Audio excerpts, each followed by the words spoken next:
Ça porte tout à fait la signature du crime organisé. Les faits divers avec Maxime Delan. Maxime, bonjour. Bon midi, Benoît. Bon, ça commence à Montréal-Nord. J'ai juste des bonnes nouvelles toujours. Un homme battu sauvagement. Une histoire d'une extrême violence qui a eu lieu hier en fin d'après-midi, en pleine rue, en plein quartier résidentiel. On parle d'une histoire de drogue qui aurait mal tourné entre deux individus sur un coin de rue, sur le trottoir. Écoute, il y a eu une altercation entre deux hommes, l'histoire de possiblement de transaction de drogue qui tourne mal. À un certain moment, il y a un homme de 23 ans qui se fait frapper par un jeune un homme de 38 ans qui se fait frapper par un jeune de 23 ans. L'homme de 38 ans est au sol, il se fait rouer de coups de poing, coups de pied. Puis pour te montrer à quel point c'est dans un endroit très passant, c'est un père de famille qui vient d'aller chercher son petit bonhomme de 4 ans, qui marche sur le trottoir, qui revient de la garderie et qui va porter assistance à l'homme de 38 ans. Puis le père, il parlait au Journal de Montréal, puis le petit garçon, il regardait le monsieur, puis il disait « Bobo, monsieur, bobo, monsieur. » Tu sais, est-ce que des enfants de 4 ans ont besoin de voir ça? Et l'homme était tellement mal en point, il a été transporté à l'hôpital. Les médecins craignaient pour sa vie. Finalement, ils ont réussi en fin de soirée à stabiliser son état. Donc, devrait s'en sortir. Il en a mangé une maudite. Oui. À coups de poing, à coups de pied, puis il n'y aurait pas d'arme qui aurait été utilisée. Suspect de 23 ans qui a été arrêté à proximité des lieux, a été rencontré par les enquêteurs, devrait comparaître aujourd'hui. Mais une autre histoire de violence en ville. Et coup de feu sur un café italien de Westmount. Oui, le système d'alarme du Café Gentile sur Sainte-Catherine-Ouest qui s'est mis à sonner cette nuit vers 3h20. Quand les policiers arrivent sur place, constatent que la vitrine avant du commerce est transpercée de plusieurs projectiles d'armes à feu. Évidemment, enquêteurs, techniciens en identité judiciaire, maîtres chiens qui sont déplacés sur les lieux pour essayer de trouver des éléments de preuve, trouver peut-être l'arme du crime. Pas de suspect, motif inconnu. C'est-tu un message au propriétaire? Il y a une enquête en cours. J'espère que c'est pas le début d'une nouvelle vague là, envers des cafés italiens. Je sais pas si tu te souviens, 2009-2010. De mémoire, il y avait une trentaine de cafés italiens attaqués. Au Westmount? Oui, Westmount. Sainte-Catherine-Ouest, coin Gladstone. Ah, OK. Dans ce coin-là. OK. Et des activistes qui s'invitent, quoi? Mon dernier sujet, ça, puis j'ai besoin de toi. Ah, OK. Vas-y. J'ai besoin de toi pour m'aider à comprendre, OK? Sacrément. T'es mal pris, hein?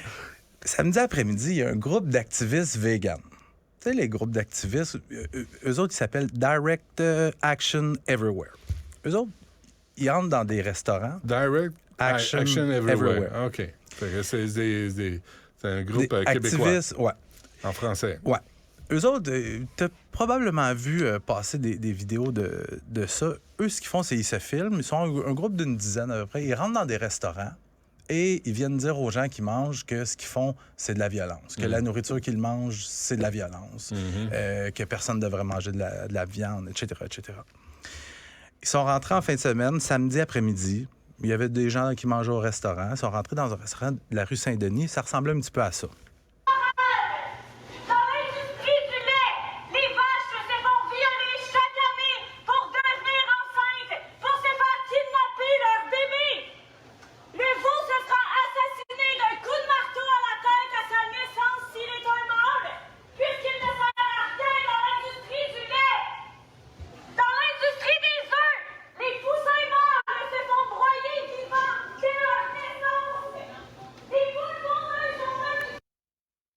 Ça ressemble un petit peu à ça. Le problème, Benoît... Trop de café. Non, attends un peu. Le problème, Benoît, c'est que le restaurant qu'ils ont envahi samedi, c'est le Vego Montréal. C'est un restaurant végétarien. Les imbéciles. Au menu... au menu... Je l'ai pas vu venir, ça se pouvait pas. Je sais.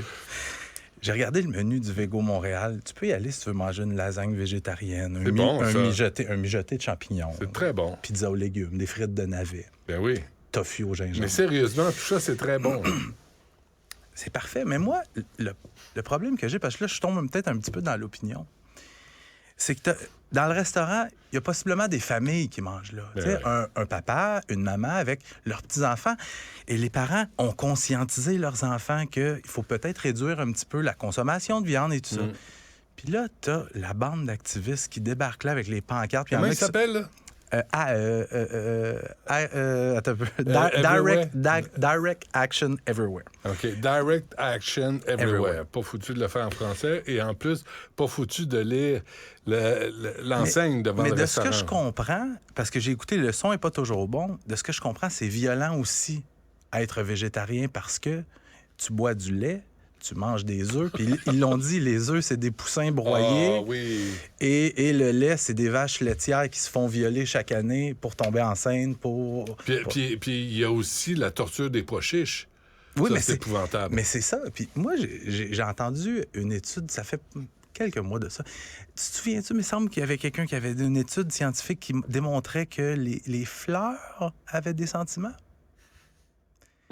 Mais là, c'est qu'à un moment donné... Et toi, t'es bienveillant là-dedans. Là. Toi, tu veux le bien de tout le monde. Et là, t'as une gang de taouins qui débarquent dans un restaurant végétarien. Oui, puis je trouve ça un petit peu violent parce que oui, on est à une époque où, tu sais, on l'a vu, là, je pense que c'est cet été, à Laval, des meurtres en plein restaurant bondé, puis ça. Quand tu vois des gens que tu connais pas, puis t'as pas vu... Mais essaye pas ça dans un steakhouse, là. Parce que les mais gens ils l'ont fait chez Joe Beef. C'est le même groupe qui l'a fait chez Joe Beef en 2020. Oui, ils l'ont fait. T'es sérieux, toi? Parce qu'il y a des couteaux aiguisés, là. Quand t'as un steak, là, t'as un couteau pointu, tu viendras pas me niaiser pendant que je mange un steak. C'est juste que je trouve ça, des fois, un peu contre-productif parce que t'as des gens ils veulent avoir bonne conscience, ils vont manger dans un restaurant végétarien, puis là, tu te fais dire par des activistes véganes que ce que tu fais, c'est violent. Là, tu te dis, mais si tu veux pas manger de la viande, fais-le pas. Mange-en pas. Puis laisse les autres tranquilles. Écoeure pas les autres. Puis si tu veux répandre la bonne nouvelle, fais-le de façon agréable, puis informe les gens, mais viens pas écœurer dans un restaurant où déjà ça coûte cher, puis on le sait, là, puis les restaurateurs en ont bavé depuis la pandémie.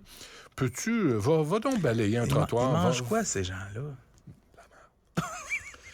On s'arrête là-dessus, Maxime Delan. Salut, on se reparle demain. Du Trizac. Tout ce que vous venez d'entendre est déjà dit.